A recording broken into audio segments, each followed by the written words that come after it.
Hi everyone, Janet Boyer here with the Pop Tarot Podcast. I'm a tarot author of 5 books. Shall I name them?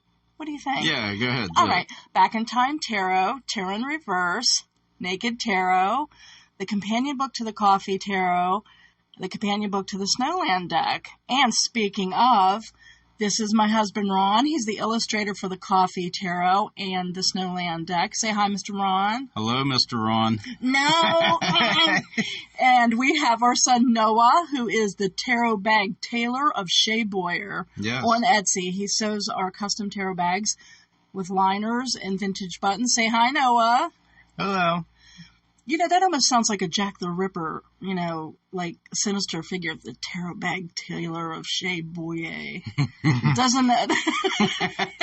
I'll certainly have to get used to the name. Yeah, I just come up with it the other day, and so now I call him the tailor bag tailor. Ron, stop sniffing the Coke. It's actually lemon essential oil he's sniffing. This one's peppermint. This is peppermint. Oh, peppermint. Yeah, he was a little bit sleepy last time because, you know, if you listen to our first podcast, you'll know that he gets up at 4:30 in the morning. So here we are, even an hour later than last night, and I said, we better get some aromatherapy. So we're all passing around the peppermint essential oil. We don't know if you can smell it or not, but it's really strong. It is. So we're like partially sharp, we'll see. And yes, I have the effects button. Oh, I better put that on tap just in case, because you know how I love. Yeah, let's not overdo it now. Why? You did it last time. You think? Yeah. I had some people, well, they said I overdid it, but then they had a laugh thing as if it wasn't true, so. Mm-hmm. See? Mm-hmm. Yeah. So. Okay, you can go ahead and cancel that out. I'm not going to cancel it out. Okay. You'll just play with old times. I might. Staring at you in the face. I can't help it. It's just. Okay. Mm-hmm. Anyway. We are so happy to hear the feedback. So many people contacted us and said that they were laughing. Somebody said, let Ron talk as if I don't. And they thought you were funny. No. So, Kalisha, I told my husband that you are a fan.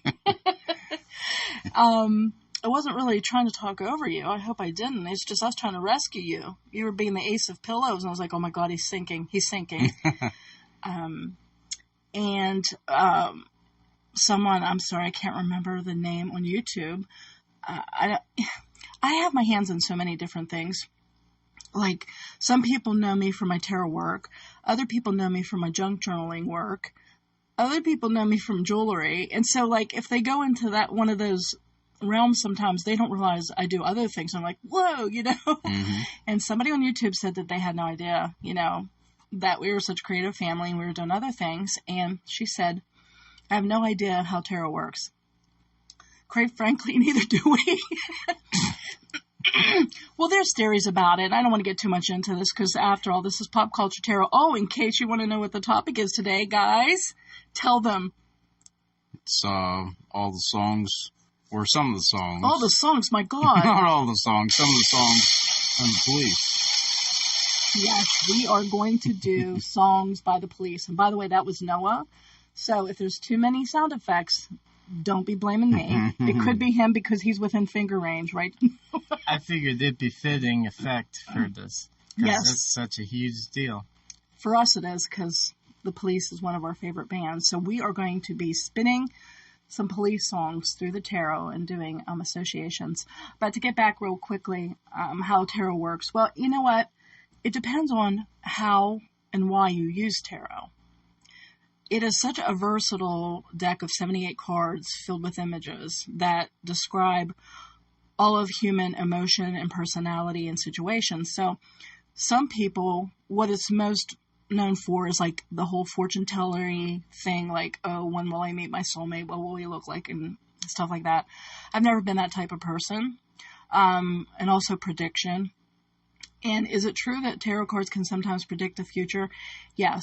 How does that work? That's debatable. I think that humans are pretty darn predictable. The synapses and the grooves in our brain are pretty entrenched, and that's why it's so hard for people to change. So if you want to predict where a person's going to go, you just kind of look at where they're at, because 9 times out of 10, like history. Yeah, 9 times out of 10, you're going to stay on the same trajectory. But one might say, well, if you're going to pick it randomly, how do the cards know? Well, Carl Jung, taught synchronicity when two things happen together and they seem to have a commentary on one another. They're uncanny. Some say God, some say the universe, some say it's quantum entanglement, it's energy. I was going to say, everything's entangled, even though you don't realize that. Yeah, and we're becoming more and more aware of it with science about quantum entanglement and how even two people together, when they're in their aura space or their energy space, or electrons, they have done studies where, one electron will react to another that's miles away or what have you. So there's some scientific basis, there's some mystical basis, but again, that's like kind of the fortune-telling prediction type of thing. The way I mostly appreciate and approach tarot is more from a psychological point of view, using the cards consciously, using them from brainstorming for options. Like, sometimes as humans we get stuck and we're like, oh, I'm not sure what to do next, or not in necessarily like the big things, big decisions, but maybe a creative work, a story to write, or heck, some people do it like, what am I going to make for dinner? And you can, you draw a couple cards, and a lot of times, there could be a symbol on there, or a color, or some kind of situation that spurs your process to think in a new way. So I like it for that. I love how tarot is wonderful for encouraging us to think in new ways, which would be, by the way, correlated with the Hanged Man. The Hanged Man is hung upside down, and it often can indicate seeing things in a new light, a different perspective. But he's there by choice. Yes, he is. He's strung up by his ankle by choice. It's not like, and he's got a smile on his face usually, and there's a halo, meaning there's some kind of spiritual revelation or some opening of the crown, or maybe third eye chakra, where there's some kind of spiritual understanding or enlightenment going on. And that's why some people associate the Hangman with Odin, who sacrificed an eye to receive the knowledge of the runes for the Nordic people in Nordic lore. So it really depends on what you're going to use tarot for. And so to circle back to why this podcast, as I said in the first episode, I taught myself tarot by correlating the cards with memories, events, historical figures, pop culture, and then working backwards to say, okay, what does this card remind me of? What energy? And it makes it for very personal type of connection. And so many people in the tarot world have a deck collection problem. I'm talking to you. And the reason why is they're looking for the quote right deck instead of just forging a personal connection with some of the decks that they already have. Like they might have bought it because it's beautiful or they love the images, but they feel like they can't connect with it. And I feel one of the best ways to connect with the cards is start associating it with everyday things. And pop culture is one of those things that permeate all of our lives. Most of us know about, obviously there's going to be songs, TV shows, movies, artists, what have you, that not everybody knows. But if enough people do, you can kind of recognize the archetypes and start connecting it to the energy of a card. And so you can actually learn tarot that way. And then you can use the cards for whatever you want. Some people just use them for journaling. They're like, they feel that they want to start journaling and documenting their life or documenting their thoughts. And so then they use tarot cards to do that by a card of a day or what have you. And whatever that reminds them of, they're like, okay, I drew the Hermit card. And they might start reflecting, do I feel a need to be alone? Or do I need alone time? If so, why? And so it could really open up a lot of can of worms. Yeah, a can of worms. Okay, so enough. I wasn't going to be serious in the Pop Tarot podcast, but someone did mention that on YouTube because we also have our podcast uploaded to YouTube. and they probably knew of me through either, my mixed media work or jewelry. So I just want to give an explanation for those people who are interested in tarot, but maybe they don't have the background as some of the tarotists that are listening to us that kind of know the cards pretty well. So we also had a couple comments about what they would associate with Michigan J Frog. And I think it was Jennifer Nomi who said magician reversed. And that would make sense because, that hello, my honey, hello, my baby, hello, my ragtime gal, which I said that Ron sometimes can be. The reason why magician reversed is because it's almost a selective mutism. He knows exactly what he's doing, in a way. It's the trickster. It's calculated. It is calculated, and the magician is calculating. Magicians are spin doctors. They're propagandists. Oh, my goodness. Yes, but they can also be tricksters and very cunning. And I'm not saying you. Oh, poor Ron looks like he's being accused. No, I didn't mean you. He's looking like, oh, my God, are you talking about me? No, I didn't mean you. I meant Michigan J Frog. How the timing's perfect. The curtain opens. It's rivet. Well, it's almost like to make a fool of the guy. Well, that's trickster. See, people a lot of times misunderstand the trickster energy. They think they're just being a jerk. But coyote, blue jay, whether the Native American tradition or different traditions, a lot of times trickster is the hand of the gods. Mm-hmm. And he or she is used to pull the rug out from under humans who may be too caught up in their own self-absorption, their hubris, and to tell them, you think you're in control, but you're not. Because that's the illusion. And you're trying to pull the curtain back on that. Well, that's true. Speaking of curtain, that's a good point. Mm-hmm. It reminds me of the High Priestess where she has the curtain that separates. If you look in the Rider-Waite, beyond the curtain, you can see some water and waves. But she has that curtain like you can't pass until, and then she has the Torah or the knowledge book in her lap. Like you have to have intuition and higher wisdom before you can even pass that curtain or go beyond the veil. But it almost seems like life is a series of curtains and of veils and of levels, Yeah. Layers of the onion. I was just how many layers are there to ultimate truth? You find something deeper and you think that's it. But no, then there's something beyond that. That's called spiraling up. Well, it's funny you said onions because I was going to say, just like Shrek, layers onions. Yeah. And every time it peels back, you cry. Yeah. It takes a lot of tears to get to the center. That's a Tootsie Roll. My God, we're really talking about mixing metaphors. We're mixing culinary. No, I don't mean it quite that way. It's still pretty deep. It's still pretty deep. Oh, well, thank you. Yeah, it's true. Onion. It is kind of analogy. Yeah. What is your path? It's the path to the center. Yeah. Where is that center? It's actually within. The creamy center. Absolutely. It's true. No, it is. It's basically remembering who you were before you came to the earth. I mean, that's our theory anyway. But yeah, it's a self-knowledge and knowledge of what is real and what is illusion is a spiral. And sometimes you feel like, oh my God, are we circling back? Are you serious? But it's not like the wheel where you're in the wheel of fortune where you're in a hamster wheel. Instead, you're actually spiraling up, and it looks like the same situation, but you find that you handle it better, or you have a little bit more wisdom. You're like, wait a minute, no, and it's almost like the universe brings you back, like, okay, let's have a pop quiz. How well did you learn it last time? Okay, so we're getting really heavy and deep. And this is supposed to be pop culture tarot. Well, I guess it could be that as well. Well, that's probably why cinnamon rolls are vortexes. What? Can you explain that, please? Not really. It's kind of spiral shape. Well, but there are a lot of spirals. Oh, spiral is one of the most sacred universal symbols ever.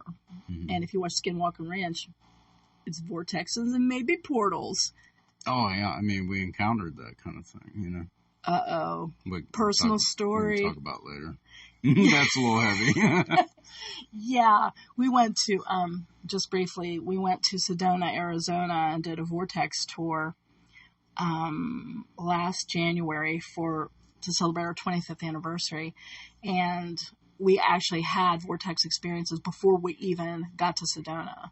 We were in Phoenix. We were in Phoenix, so we'll talk about that next time. Yeah. Yeah, we got tons of stories, don't we, Mr. Ron? Oh, sure. Sedona is a fantastic place. We've never been out west before, and oh my God, I want to go back. It is just so beautiful.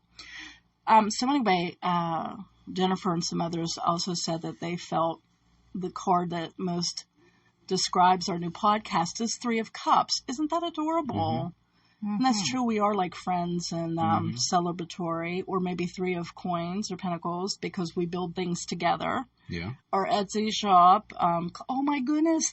QB just came up. Well, hello. Do you know, guys, we're recording this on Black Cat Appreciation Day. Oh, yeah. And we have 5 cats. Yes. And QB, our oldest cat, it is today. And QB, our black cat, just came up on the table and he just laid on the giant Rider-Waite deck. Thank you, QB. He's on the Hermit. He's on the Hermit. Uh-oh. QB has a message for us. But he wanted to be with us, so I guess he's a very quiet, sweet cat, so I guess he's going to keep us company as we record this. Hi, QB. It's Black Cat Appreciation Day. We love you. You're sliding on the cards, buddy. And he just laid on the whole deck. So we had the deck here in case we wanted to riff on things, but QB just laid it on all of it. What's funny, Jean actually made that comment. She says, I'm just waiting for one of the 5 cats to knock something over during a podcast. But we have QB here, and he is literally laying right by the stack of books that our phone is on, and he's rubbing against it. So he's saying hi to everyone and sending you beautiful black cat vibes. Thank you, QB. You're adorable. Okay, we can't spend the whole podcast fawning about our wonderful cat. All right, so this podcast is about the Police, one of our favorite bands from the 80s and beyond, and the songs that we would correlate, the cards that we would correlate with some of their songs. So which one do you think we should start with? I actually, on my other phone, have Police lyrics on the screen, just in case we don't remember. Oh, okay. So you have King of Pain first. That's my favorite. Oh, the King of Pain is your favorite Police song? Oh, yeah. Okay, so tell us what... Maybe not so much about the message exactly, but just the way it's all put together. It's very... I don't know. It's just a brilliant song. Well, a lot of their songs it just stays with me. A lot of their songs are, So King of Pain. Now, just based on the title itself, which tarot card would you associate with the King of Pain? Well, I almost think of 10 of Swords. Yeah, a lot of pain there. See, when I think of King of Pain, I think of the Kings, and I think of the King of Swords. Yeah. It's a mental realm. Yeah, it reminds me of like a surgeon or somebody with a knife. Just saying that you're the king of pain, Yeah, 10 is a full number, saturated. But the song's all about, what he perceives to be his soul, his tortured, if not existence, his way of living or his outlook, Well, that sounds like 8 of Swords to me. Well, and I'm not contradicting you. I'm just throwing out what it could be. 8 of Swords is the woman who's surrounded in the Rider-Waite, surrounded by swords, but she's loosely bound by cloth and can easily get out of it. And so many times people are trapped by their own thoughts, by their own definitions of themselves, negative self-talk. They limit themselves through their own beliefs and their own limitations. And that's the 8 of Swords, Well, the song, too, it's if you read the words, it seems a little heavy, but it's sang in a joyful way, almost. It's almost like a celebration, taking a revelry in this kind of, the tormented kind of artist soul or something. It reminds me of the Enneagram 4. Supposedly the Enneagram Type 4, they really get off on the whole deep emotions and in terms of feeling tortured, different, sometimes persecuted, sometimes unique, special.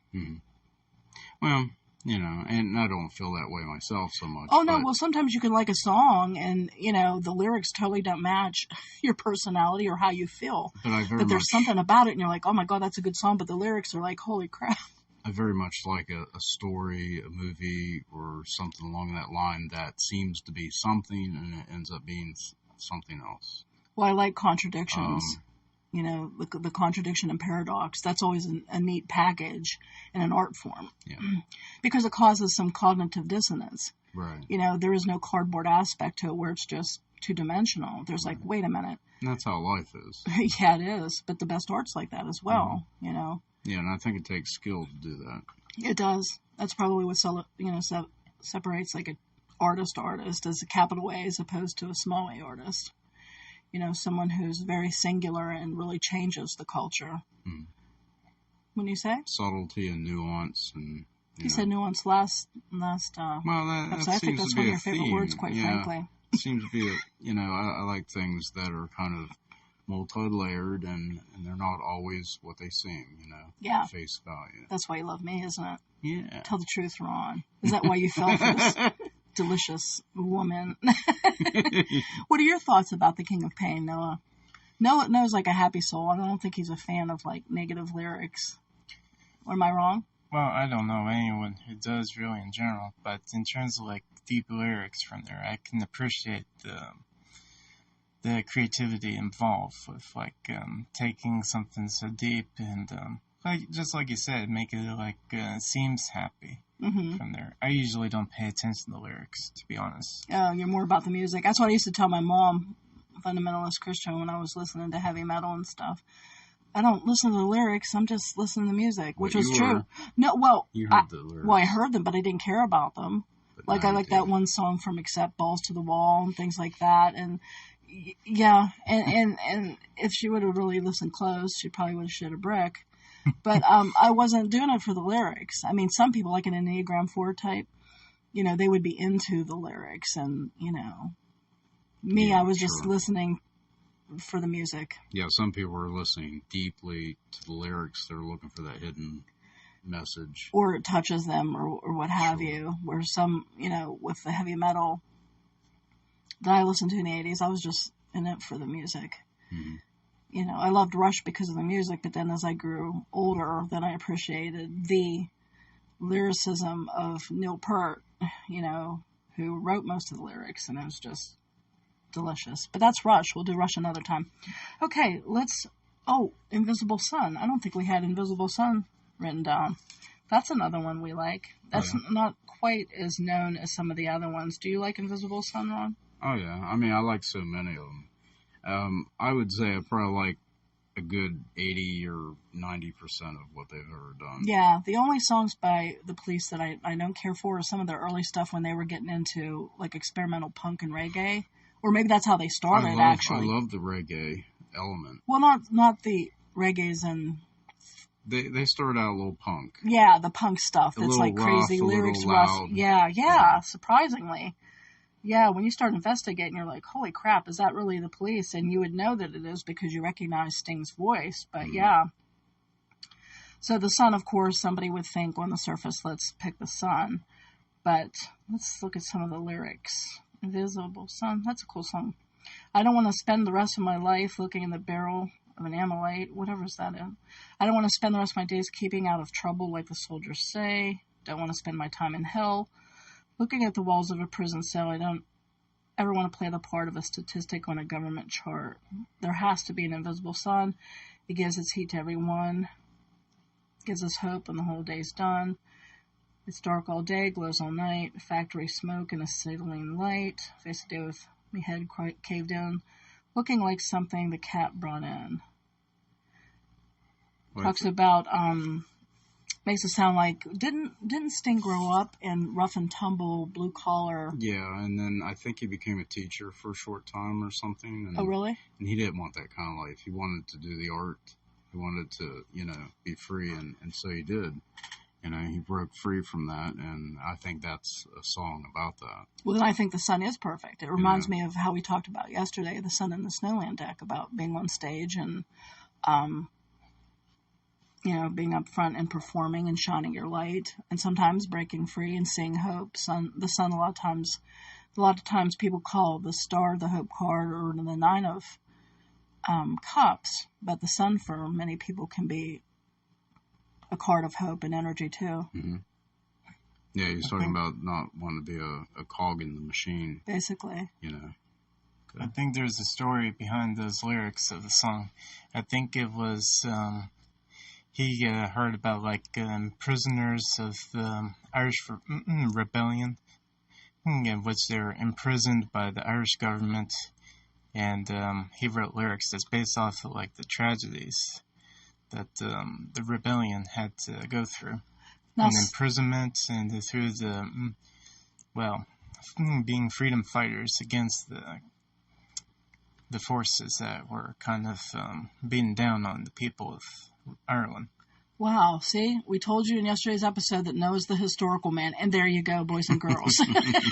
Thank you, Mr. Noah. I mean, seriously, that's fascinating. I didn't know that. I caught a glimpse of it. It was from a book about this Sting, with the lyrics about the story behind them. Oh, that's and right. I think that's where I came across it. Oh. Just happened to glance through it. Yeah, that's right. I bought that for you years ago because of you liking the Police, and it was a book by Sting. It was all the lyrics of the Police songs, or at least most of them. I don't know. I don't think it's all of them. Probably not. But yeah, that's right. We should have. Now, see, if we were like a serious podcast, we would have looked at that book before we got on. But we're about free willing association. Well, there's only so much time we could do research and things, gathering it up. Yeah. The important thing is we're having fun with the podcast. Yes, episodes. that's all that matters. That's all that matters. Okay, let's think of another song. My favorite Police song is "Spirits in the Material World." Mm-hmm. We are spirits in the material world. Our spirits. I mean, that's just so catchy. That keyboard in the beginning. Mm-hmm. A lot of the Police lyrics, too, talk about politics or the implication, there is no political solution to our troubled evolution. Have no faith in constitution. There is no bloody revolution. We are spirits of the material world. Our so-called leaders speak with words they try to jail ya. They subjugate the meek, but it's the rhetoric of failure. And then, the refrain, we are spirits of the material world. Where does the answer lie? Living from day to day. If it's something we can't buy, there must be another way. Sounds like a railing against consumerism as well. That reminds me of the Emperor in a lot of ways. The Emperor gets a bad rap, and everybody thinks he's the patriarchy, and, he is the source of all bad in civilization. But the fact of the matter is, it was the Emperor that created civilization through boundaries and naming things and father figure. The father figure, the boundaries, the shepherding, the protecting. But, once that energy oversteps things, then you get into meddling in people's lives or subjugation or power hungry. There's a bit of a fine line there. There is. Really, all cards. And I talked about that before when I did a series years ago about good and bad tarot. The good tarot cards gone bad, and bad tarot. Tarots. They get, they get a bad rap, but they actually have, some benefits to it. So they talk about our so-called leaders speak with words they try to jail you. Well, that again is a form of the magician. Could magicians spin their spell with their words? Mm-hmm. They seduce people. They do propaganda. People fall into that spell. They get brainwashed to the point where people outside of it look and say, what is wrong with these zombies? Or what is wrong with these people that they are chucking a sense of decency or their own moral compass that they had? And they're suddenly, like Spiral Eyes in the cartoon, zombified, where they're not even thinking for themselves, or they're so controlled by their lower chakras, meaning security or loyalty to a tribe or a group, or giving over your power to another, that they chuck out the higher chakras, the heart chakra of love and brotherhood or compassion or understanding or wisdom or speaking truth and valuing truth, the heart chakra, seeing clearly, the third chakra, or even the crown chakra, which is receiving, spiritual wisdom from beyond. Yes, indeed. So spirits That's very deep. Oh, well, thanks, I guess. The spirits in the material world, what would you, well, the material world is really the world of pentacles. That's kind of like the real world of money, possessions, the material plane, What is that? Where the rubber meets the road. Well, it's, if you look in the Kabbalah, in the Tree of Life. Hey, QB, don't be chewing on my washi tape. Thank you, Noah, for removing our beloved cat. I can't remember what element is at the top. I can't remember if it goes like air, fire, water, but earth is Malkut, if I'm not mistaken, which is the bottom Sephiro, or however you pronounce it, meaning that a spirit or energy goes through those different levels of the Kabbalistic tree of life, and then the last one, before it hits, and emerges into the material plane, is the earth element. Yeah. And that's where energy gets real slow. I mean, even physicists say that at an atomic level, we're vibrating. A rock and a tree and a chair. Yeah, everything's in motion. At the atomic level, right. But it just happens to appear that everything's It appears solid. that it's solid. And if that's also true, for the physical realm, why not, the spiritual realm? So spirits and material world reminds me of how, it's like Carolyn Mace when she talks about our energy, and she says it's kind of like the chakras and archetypes. Seeing things symbolically is like being in a high rise. If you're up on the 20th floor, you're going to see a lot more and understand a lot more than if you're at the ground floor or even the basement level, where you think, it's kind of like, was it Plato with the allegory of the cave? They're all filling parts of the elephant. Some fill the tail, some fill the trunk, some fill a leg, and they're all describing the elephant, but they're describing it all differently. So your outlook is completely different. Because they're blind. Exactly. And she posits, and I believe that the more symbolic you're living and the higher perspective you can get it, you start realizing, oh, wait, this is what's going on. That person's really not my enemy. Right. They're just entrenched in their lowest chakras and their belief systems, and they couldn't see in a higher way if they wanted to. Not in a condescending way or I'm better than, just a different perspective. No, because everyone has to go through levels of awareness, Yeah. Breaking through and becoming more aware of whatever it is, Yeah. Breaking on to the other side. And then looking back and saying, wow, I really was that way, or I really thought that way. And then you come into another, like, but I really can't go past this. And then if you break through, and then you're like, wow, there's that much more of a vista absolutely to explore. But everything's sacred. Even in this material world. Oh, yeah, the earth realm is there's no true separation between material and spirit. It's all part of the whole process and learning. Oh, I agree. And I think that's one of the things I have problems with traditional Christianity, the puritanical aspect that the earth realm and the physical body is something to be subjugated, or it's dirty, or whatever, whether it's, sex or hedonism or enjoying food or whatever. And a lot of the different philosophical traditions were kind of in rebellion. The ascetics were kind of energetically rebelling against the Epicures, who believed, it was all about materialism and hedonism. And we all have pieces of the picture. It all makes the tapestry of what this human experience is and what sacredness is, which is why, we would do well not to discount people who think differently from us or have different pieces of the puzzle, because it might just be a hanged man moment where we need to consider, if anything, at least for compassion's sake at the very least, but possibly to expand our own horizons and our own perspectives at best. That, wait a minute, there might be something here that I'm not considering. Yeah. Well, we had no intention of going this deep. We thought we were going to just be a bunch of chuckleheads like what yesterday. Happens though. We're just hanging out, and then we start talking deep stuff. Yeah, this is actually, we're here at the dining room table, and this is what we do for fun. We call it coffee calypsos, where we'll drink coffee or we'll just hang out after work or on weekends, and we sit there and we talk about life, spirituality, physics, things like that. And yeah, this is basically a day in the life. It's all mixed. It's all mixed, and sometimes we are complete chuckleheads, and yeah. we're just completely. What are your thoughts, Mr. Noah? Yeah, I think this is a really deep episode that's talking about this kind of thing. I know, completely by accident. Wonderful. Aw, completely unscripted. Yeah, we figured, because we're almost, still kind of tired, but I don't know, maybe it's the peppermint. Do you think I should pass around the peppermint? Here, I'm going to pass around my peppermint aromatherapy necklace. I mean, I couldn't have said these things better myself. Oh, well, thank you, sweetheart. Okay, Ron, why don't you pick the next song? Now you want a shot of peppermint oil? Here, take a deep breath. Doesn't that smell good? Yeah, we it's use like peppermint ice cream. We use plant therapy, by the way, guys. This is not sponsored by them. I like walking on the moon. We've used this for years, plant therapy.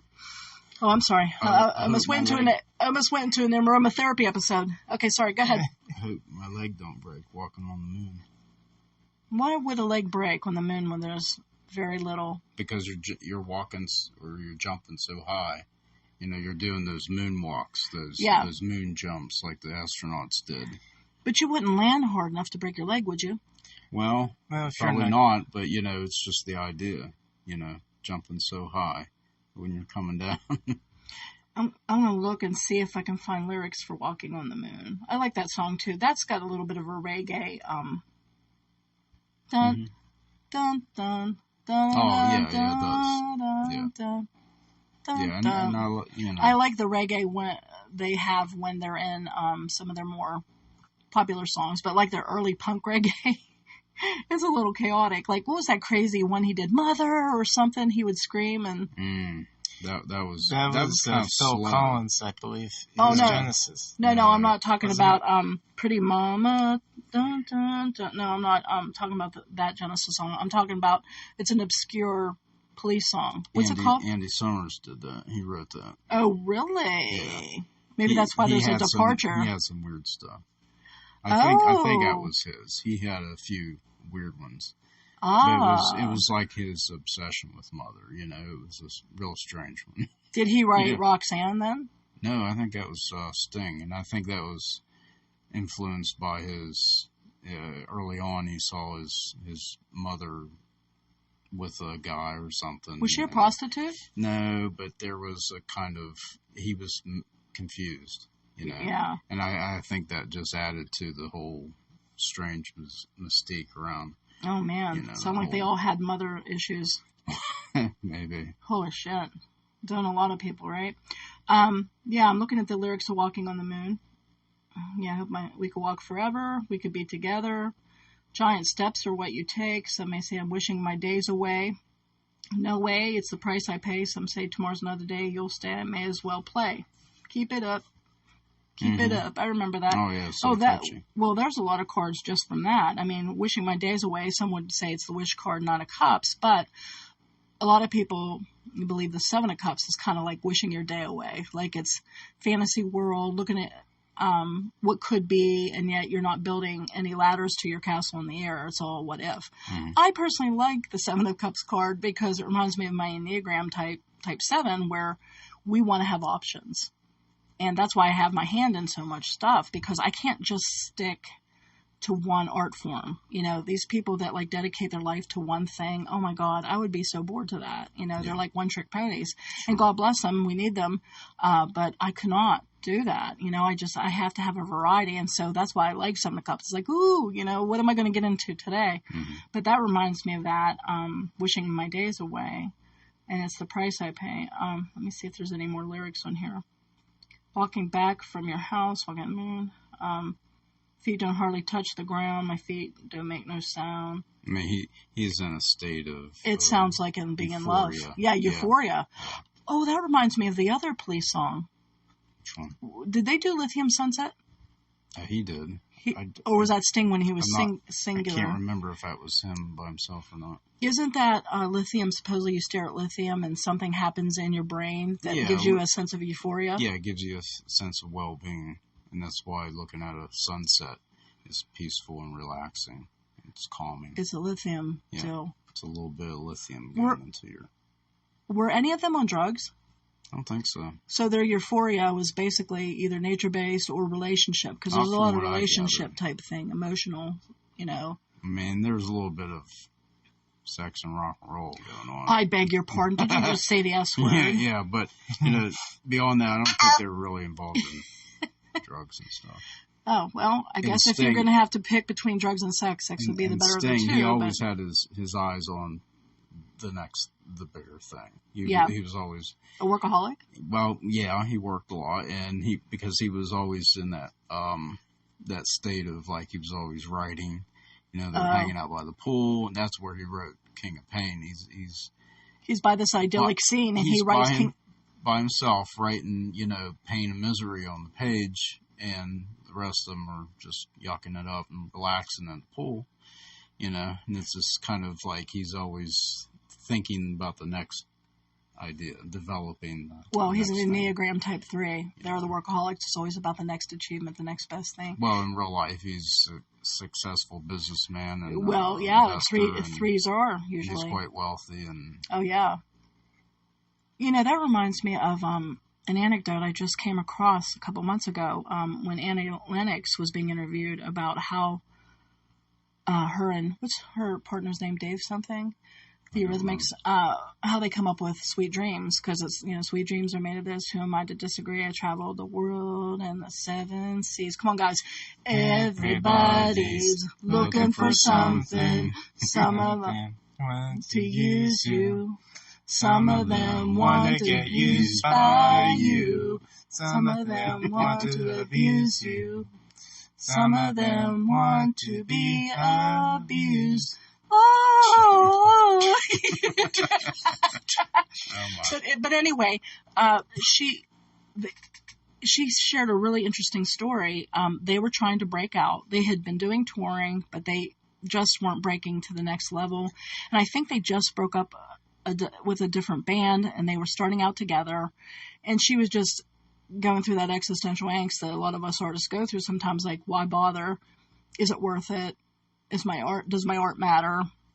And they just got a new keyboard. It was like right at the beginning of like when that synthesized pop type thing started.